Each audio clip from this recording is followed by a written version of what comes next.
Hi everyone! So this is video number 2 out of 3 for going over an FRQ from a past AP Physics test. The one for Mr. Pabico. I'm in AP Physics 1, I'm Krithi. Sorry, I forgot to introduce myself. But the one that we are going to be talking about today is number 2 on the 2019 AP Physics 1 free response questions. So I've made a couple of markings on this diagram, but I'm going to read out the problem and point out important things about the diagram as we read it, or the description. So this problem explores how the relative masses of two blocks affect the acceleration of the blocks. Block A, which is right there, of mass MA, labeled it mass MA, rests on a horizontal, so that's the horizontal tabletop. There is negligible friction between block A and the tabletop. So that's really important to remember what negligible means. It means that in any real life scenario, there would be friction, but for the sake of this problem, we are going to not take it into account in the problem. And this is really important to remember if it states something like that, to not take that force into account, because otherwise it will change your equations and give you different answers than what the College Board is looking for. So again, there is negligible friction between block A and the tabletop. Block B of mass MB, so there is block B. It is hanging off this string and a pulley. So it is suspended in midair.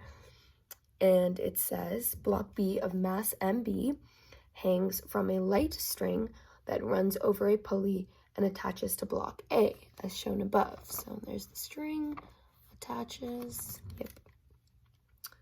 The pulley has negligible mass and spins with negligible friction about its axle. The blocks are released from rest.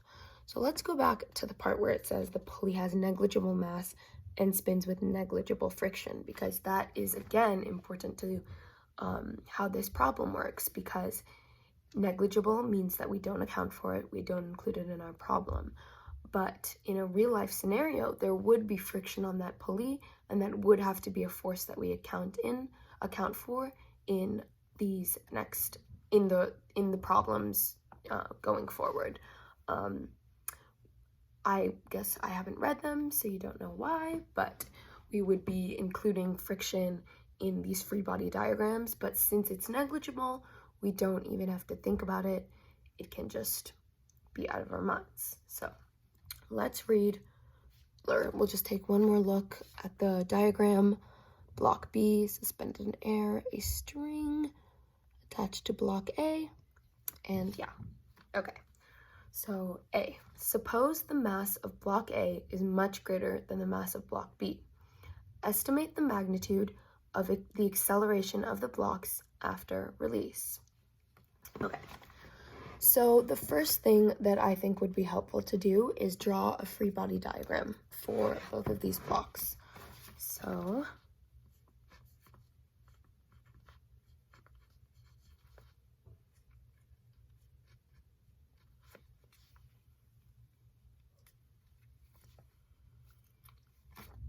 So this is the diagram for block B, but and this is in the directions that is shown on this diagram, but I like to think of it more as a horizontal force. So force of gravity and force of tension could become horizontal, like this, if the block was turned to be this way. And if that's the case, then the force of tension coming from, or this way from block A, and the force of tension coming this way from block B would cancel each other out, making them internal forces. And so all that we are left with in it's the vertical direction, but in this sense it would be the horizontal direction, if we cancel out the two tension forces, is the force of gravity, because block A has normal force going up that way, perpendicular to its surface, as well as the force of gravity pulling it downwards. So the only forces that are in line with this string would be the force of gravity, and that force of gravity is equal to mass times the acceleration due to gravity. Another important thing to note about this problem, like I noted last problem, was that we're assuming that this takes place on the surface of the Earth, and therefore the acceleration due to gravity would be 9.8 meters per second squared. Additionally, something that we're assuming is that force of gravity, the surface of the Earth is under this table here kind of thing, and so the force of gravity is pulling it towards the surface of the Earth, which is downwards in this problem.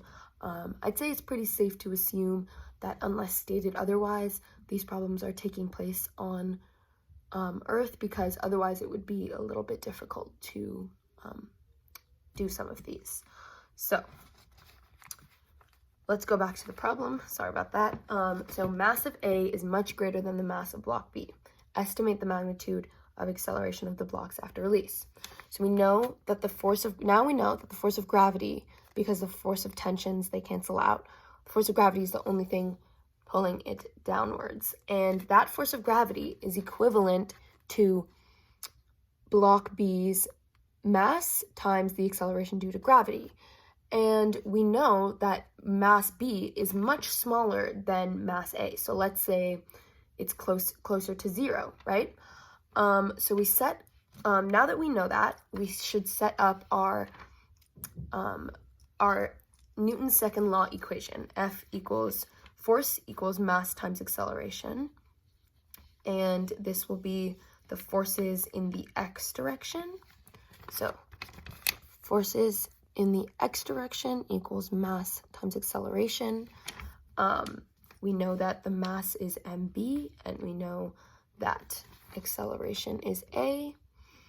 And we also know, now we know that that's the only force for the system, so it'll be mass b times a equals the mass of the system times a, right? Mass b times a equals mass of the system times a. And we know that the mass of the system is much larger than the mass of b. And we know that the acceleration for block B is mg, right, mbg.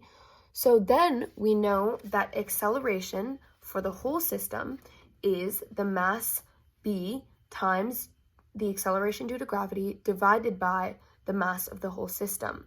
And we know that the mass of the system is really, really big compared to the mass of B. So we can assume that the mass of B is going to be a fraction, a small, small fraction of G. And G is the acceleration due to gravity. So it says to estimate the magnitude, right? So I'm not going to write down all of these complicated equations or on my answer sheet. This work that I did here was just purely to help you understand where I'm getting my answer from. So I just wrote that A is less than G, or you could also say A is close to 0, near 0, because it's a very small fraction, a very small fraction of G, which is going to be closer to 0. So then it asks, the next question is, briefly explain your reasoning without deriving or using equations. So I didn't write down a reason because I thought it would be easiest to explain as I go along. So I would say the force of gravity for mass B has to account for the whole system's mass,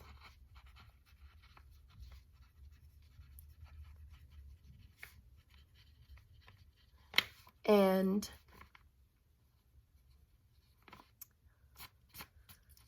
block A has, since block A has a large inertia value, we can go over what that means in a second. Block A has a large inertia value. The acceleration will be near zero. Okay, so inertia goes back to Newton's first law. It's a tendency to remain unchanged, so in whatever motion it's in.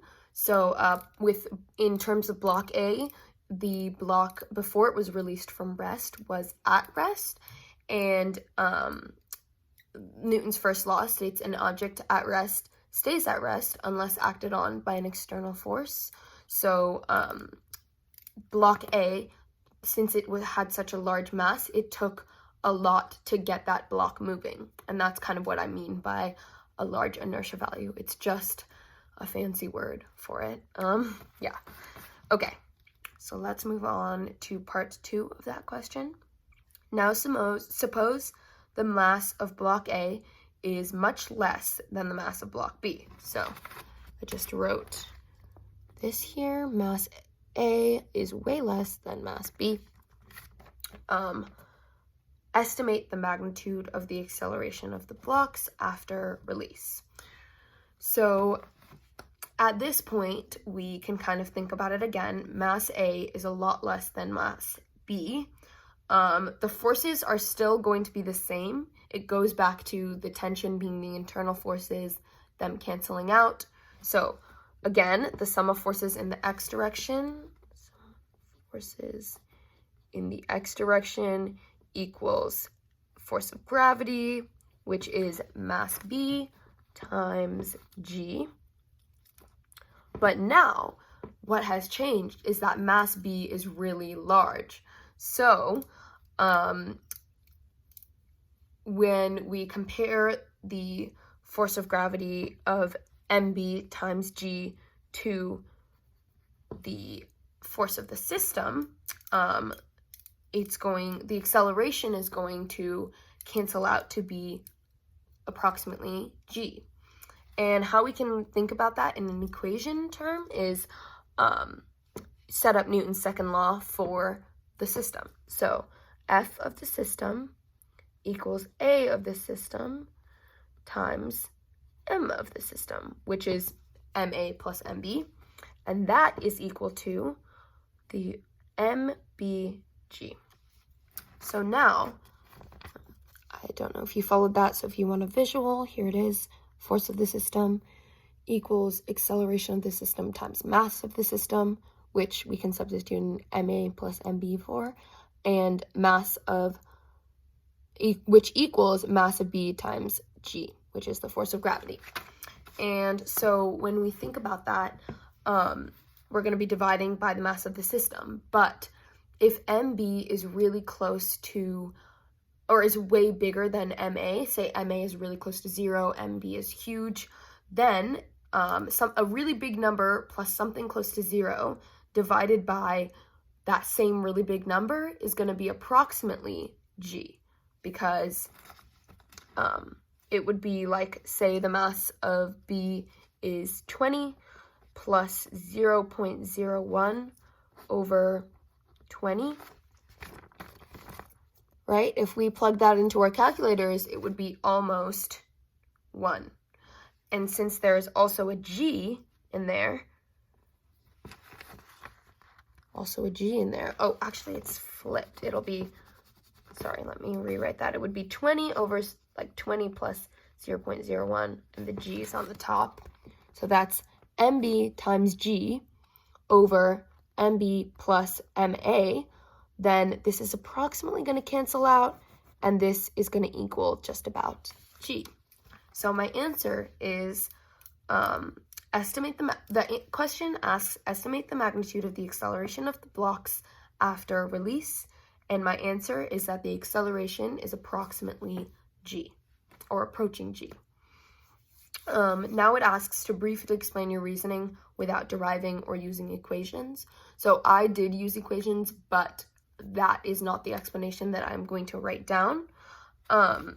What I will say is that the force of gravity, mBg, which is mb times g, accounts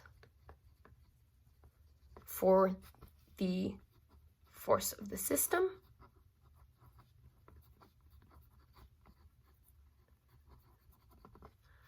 And so the acceleration of the system will be the same as the acceleration of mass B. So I kind of wrote it here, it trickled down to here, but that would be my answer in words without using any equations or deriving anything. So let's move on to the next question. Now suppose neither block's mass is much greater than the other, but that they are not necessarily equal. The dots below represent block A and block B, as indicated by the labels. Here's the dots. Here are the labels, block A, block B. Actually, I think it would be helpful to just show that and draw on the arrows as we go over what forces are in the system. So ignore those arrows that I had previously drawn. There is block B, there is block A. So on each dot, draw and label the forces, not components, exerted on that block after release. Represent each force by a distinct arrow starting on and pointing away from the dot. So I just wrote here to keep in mind that mass A is about the same as mass B. They're not necessarily equivalent, but they're pretty close. So let's think about what forces would be acting on each of our blocks. Let me just clear up some space for us on our diagram because we won't be referring to that a lot and I don't want to confuse you guys. Okay. So let's look at block A first. And actually first, let's remember what free body diagrams are. It is where you take some object, some part of a system, and you kind of separate it and you think about the forces that are acting upon it. So some of these forces could be friction, could be air resistance, could be force of gravity, could be force of tension, normal force. Those are a couple of examples of forces that would be included in free body diagrams. And how you draw them is the magnitude of the force is represented by the arrow. So the bigger or longer the arrow, the more force that there is in that labeled force. And force of gravity is represented by Fg. Force of tension is represented by Ft. Normal force is represented by Fn or N. Force of friction is represented by Ff. I mean, there's a couple different ways that you can represent them for sure. So that's a good thing just to keep in mind. And force, back to Newton's second law, is mass times acceleration. So in this scenario, let's go back to our diagrams. Block A is standing on this horizontal surface, the table, and there are three forces being exerted on it that we are going to be accounting for in this problem. Friction would be one of these forces. However, the description specifies that there's negligible friction between block A and the tabletop, so we don't really have to think about that. So the first force that we can label on our free body diagram would be the normal force, which is a force that is exerted when an object is on a surface, and it is the force direction of the vector would be perpendicular to the surface. So in this case,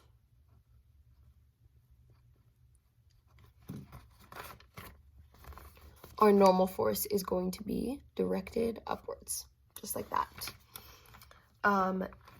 Another force that is being exerted on block A is the force of gravity, which is pulling it, we're assuming that the surface of Earth is there, is pulling it downwards. So the direction of that force vector is going to be downwards. Now you might be thinking, how do we know the magnitude of this vector, or of this arrow? So we know that at rest, or when the block A is not moving in a vertical direction, it's not moving up and down, we know that the normal force is equivalent in magnitude to the force of gravity.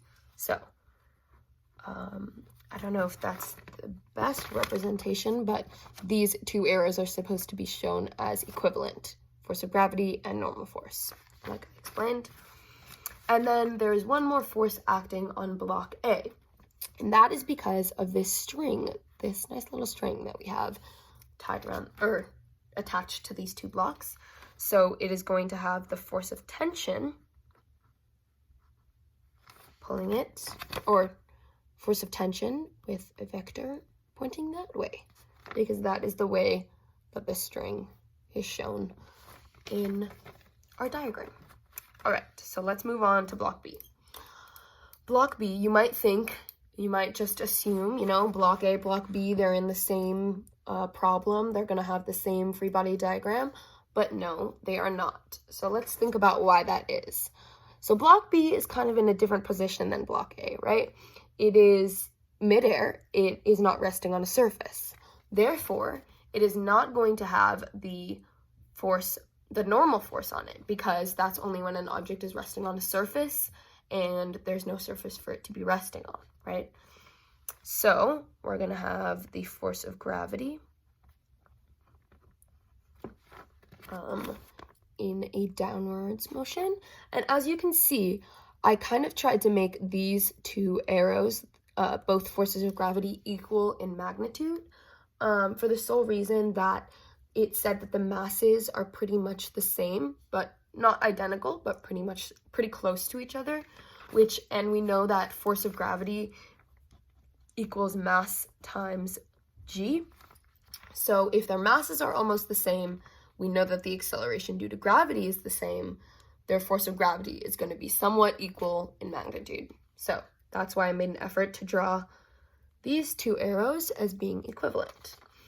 The last force that is going to be acting on block B is the force of tension. And let's think about what direction that would be pointing in, right? So here's our block, force of gravity is going downwards, and the string is actually pulling it upwards in a vertical direction, opposite from the force of gravity. So it's important that we draw our force of tension as being opposite our force of gravity and not horizontally like it is drawn in block A.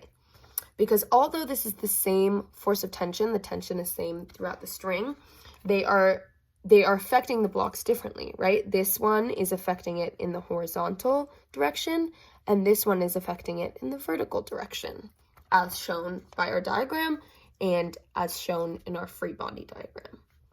So that is the way that you successfully draw those free body diagrams.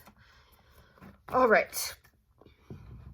The next question asks us to derive an equation for the acceleration of the blocks after release in terms of ma, mb, and physical constants as appropriate. So what constitutes as a physical constant?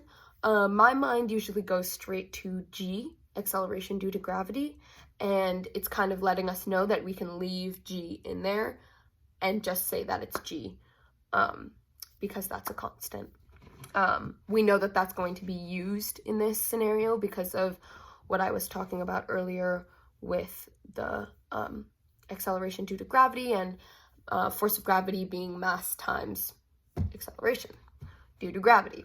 which is 9.8 meters per second squared, but we can leave it as g for the sake of this problem. Okay, so then it says, if you need to draw anything other than what you have shown in part B to assist in your solution, use the space below. Do not add anything to part B.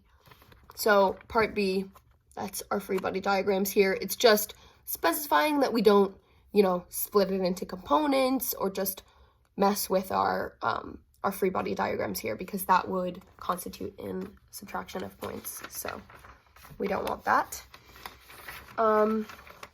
Okay, so we need to derive that equation, right? So I think where we need to start from is Newton's second law, which is force is equivalent to the product of mass and acceleration. So first what we're going to do is, I would like to draw the pulley in the way that I had, or the diagram in the way that I had been showing, where the force of tension kind of cancels each other out. It's not going to be perfect, but I'm going to try my best.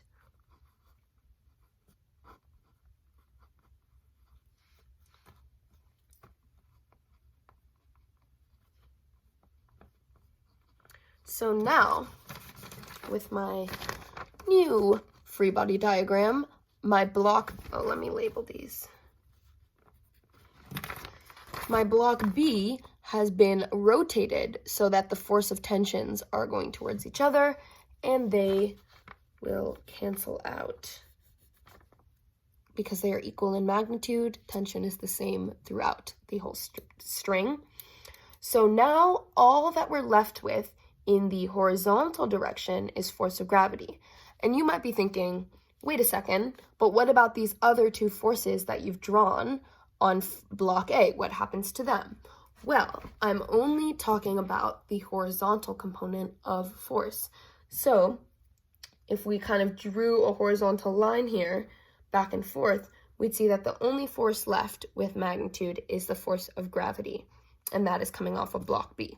So the equation that I wrote here is the sum of forces in the x direction is the force of gravity, which is mass B times acceleration, or mass B times g. But for the sake of F equals ma, that's showing you that force equals mass times acceleration. However, since it's force of gravity, our acceleration is going to be the value of g. And you'll see that later when I plug it in. So that is our force in the x direction. And for the system, it's going to be the force of the system is equivalent to the acceleration of the system times the mass of the system. And the only thing that's really different there is that the mass of the system is mass A plus mass B, not just mass B. So you might have been thinking, okay, so the acceleration is just always going to be g. But that's not the case, because the masses need to be added together before you solve for the acceleration of the system. So now with this equation that I've written, F of the system equals A of the system times mass of the system, which equals mBg, we can solve it out using algebra for acceleration of the system. So if we take a second just to think about that, we're dividing both sides by the mass of the system, which is mass of A plus mass of B. And so our final equation, circle it or square it, is going to be acceleration of the system is mass B times g over mass A plus mass B. And that is going to be our answer for C. So let's move on to D. It asks, consider the scenario from part A2 where the mass, let's go back to that. A2 says, now suppose the mass of block A is much less than the mass of block B. Estimate the magnitude of the acceleration of the blocks after release. So the important part, mass A less than mass B. Does your equation for the acceleration of the blocks from part C agree with your reasoning in part A2. Okay, so it's asking, does my answer in part A2 agree with my equation? And let's just take a quick look. So mass A is really small, mass B is really big, mass B, same thing. These two cancel out, and we're left with G, or approximately G. And my answer in part A2 was that A equals G. So the answer to that question would be yes, my equation agrees with my reasoning in part A2. Yeah. It says, the next part of that is briefly explain your reasoning by addressing why, according to your equation, the acceleration becomes or approaches a certain value when ma is much less than mb. So I think what it's asking me to specify is that it approaches g because that's the acceleration due to gravity, and the rest, the masses kind of cancel out when mass b is so much greater than mass a. And that is why it approaches g. All right. Our last question asks us, this is probably the most complicated part of the FRQ, so I might go through this twice just to make sure we all have a good understanding of it. So while the blocks are accelerating, the tension in the vertical portion of the spring is T1. So blocks are accelerating, normal, and we're going to label this part right here as T1. That right there, vertical portion, T1. And it says, next, the pulley of negligible mass is replaced with a second pulley whose mass is not negligible. So what does that mean? In the first scenario, the whole scenario that we've been using for all of these problems, the pulley has had, or we've assumed that the pulley has no mass because it said negligible mass, but now it's saying that there is some mass on the pulley. We'll talk about what that will constitute for, or what that will mean in the rest of the problem in a second. It asks, when the blocks are accelerating in this scenario, so in the second scenario, when the mass is not negligible, which means we have to account for it, the tension in the vertical portion of the string is T2. How do the two tensions compare to each other? All right, so now our pulley, this is T1, right? But now our pulley has mass, and that means that with mass, there's going to be a certain amount of friction, because friction is the normal force times the coefficient of kinetic or static friction. And so that means now that there's mass, there's going to be some substance of friction that we need to account for. So if there's friction, let's just think about this. If a string is becoming harder to pull, that means, well, if there's friction in the pulley, then the string is going to be harder to pull, right? And that means that the blocks are going to be accelerating at a slower rate. So if the acceleration is going to be slower, what does that mean for tension, right? And let's think about that, because in that vertical direction, we have force of tension going upwards and force of gravity going downwards, right? And now we know that our acceleration is going a little bit slower. And that means that the force of tension is going to be a little bit closer to equivalent in the magnitude of the force of gravity, right? Because in the first scenario, there's the force of gravity is pulling down, and we don't have to worry about friction, and it's smooth, and it's good, and the the force of tension is less than the force of gravity, much less than the force of gravity, because it's pulling down, it's smooth acceleration, the force of tensions kind of can't, as I was saying, they cancel out internally, but now, because of friction, they don't cancel out. So that means that we have to account for the force of tension in this mass, or this with the pulley with mass. So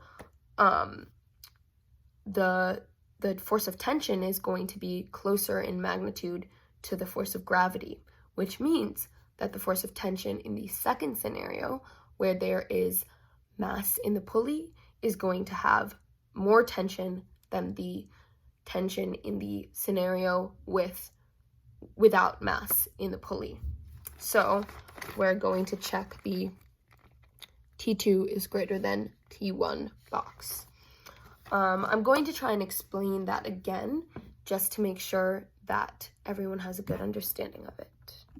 So let's go over what tension is and why it's important to account for in this problem, and why the answer changes depending on whether there's mass in the pulley or not. So tension is a force. It is usually caused by, like we said, like in our scenario, a string. And it's an important force because it can go kind of in any direction, and a lot of times in these scenarios it is opposite the direction of one of our other forces, so it's really important to account for.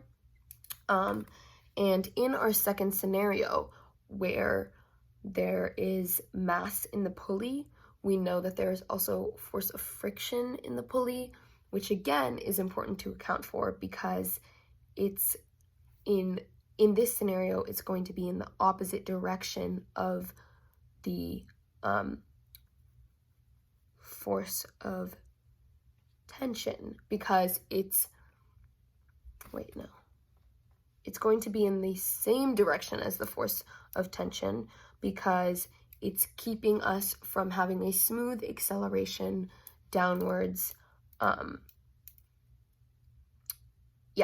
Keeping us so because we know that the acceleration is less when there's more friction, we also know that the tension is going to be more, and it's going to be closer in magnitude to the force of gravity to account for that friction. So that is why tension in the second scenario is greater than tension in the first scenario. Also, please ignore any of these extra drawings. I know they might be a little bit confusing, but yeah. I also want to note that we're assuming that this scenario takes place on Earth, and that the force of gravity is pulling it towards the surface of the Earth, which we're assuming is in the downwards direction, because that's the only way that this problem and these answers make sense. Otherwise, force of gravity could totally be in a different direction if this was in space and we were talking about a satellite or something else, or something in space and the Earth was in a different direction relative to the object or system that we were observing. So it's really important to note that this has to be on the surface of the Earth. Yes, so I think the key concepts of physics that we need to understand and compartmentalize to understand this FRQ and to get it right is definitely Newton's second law is a big one, that the force applied on an object, the forces on an object are equivalent to the mass of the object times multiplied by the acceleration of the object. We use that equation at least 4 or 5 times in this FRQ to prove why the acceleration was less than gravity, why it was equivalent to gravity, and what relation it had with mass. Again, this at the very beginning, it said the problem explores how the relative masses of two blocks affect the acceleration of the blocks, and that has everything to do with force equals mass times acceleration, Newton's second law of motion. I also think that another key point to understanding this is remembering how pulleys work, and that there is some rotational inertia in it. So if we go back to E and we think about that the pulley must be spinning for the acceleration to continue going, we know that some of that kinetic energy is going to, actually, we don't even need to think about that. We just know that the pulley is, the objects are going to be moving slower because there's friction, and that is something that wasn't accounted for before. So even if it's the tiniest bit of friction, it's still going to be a slower acceleration, harder to move those blocks over that pulley because of the force of friction. I don't know if I already said this, but I think another key point to understanding this is knowing what free body diagrams are, also knowing what components are and when you split it into components and when you don't. In the scenario of the free body diagram, you're almost never going, or you aren't going to split it into components, but it's important to read the directions and make sure it says not components, and to not write on those or alter them later for a later FRQ. You can draw separate diagrams. Yeah, and so going back to F equals ma, that was essential to the problem because it helped us derive the equation for the acceleration of the system. Also, the idea that the tension is they are internal forces, and so when they are equivalent to each other, they kind of cancel each other out. I think it's also important to remember that you can separate F equals ma into the sum of forces in the x direction and the sum of forces in the y direction, because the vertical component of force and the horizontal component of force are completely separate, and you can solve for them separately and make that and that makes it a lot easier to solve for force, acceleration, mass of the system, because using these different components, it works a lot simpler than trying to combine them and do all of that. So yeah. One more thing that I think could be helpful is in part E, which is the last part where we're talking about I'll read it out actually really quickly. The pulley of negligible mass is replaced with a second pulley whose mass is not negligible. I think if we think about it in the worst case scenario, or the highest intensity would be where the friction is so strong that the pulley cannot move, which means that the force of tension would be really, really big, because you'd have to be pulling down on that string, Force of gravity wouldn't be enough. The force of tension would be bigger than the force of gravity at that point, equivalent, because nothing would be moving, nothing would be accelerating.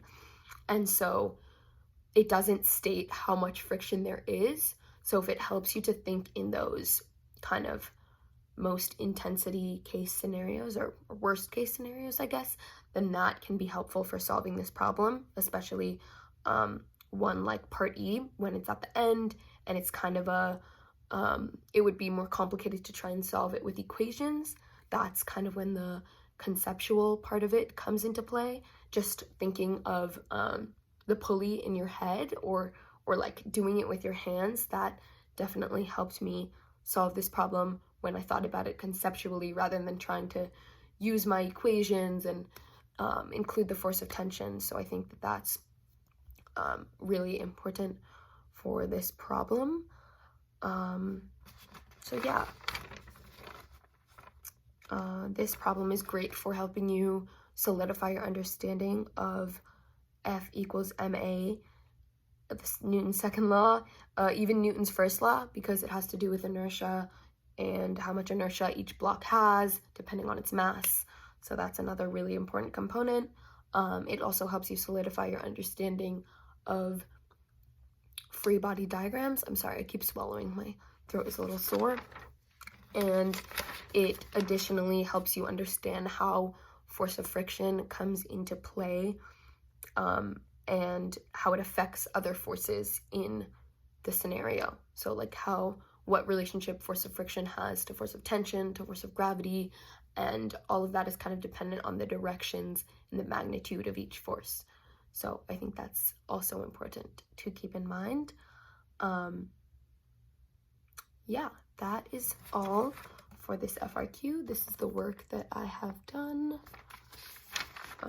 And we've gone through parts A through E. And that is all. So thank you so much for watching.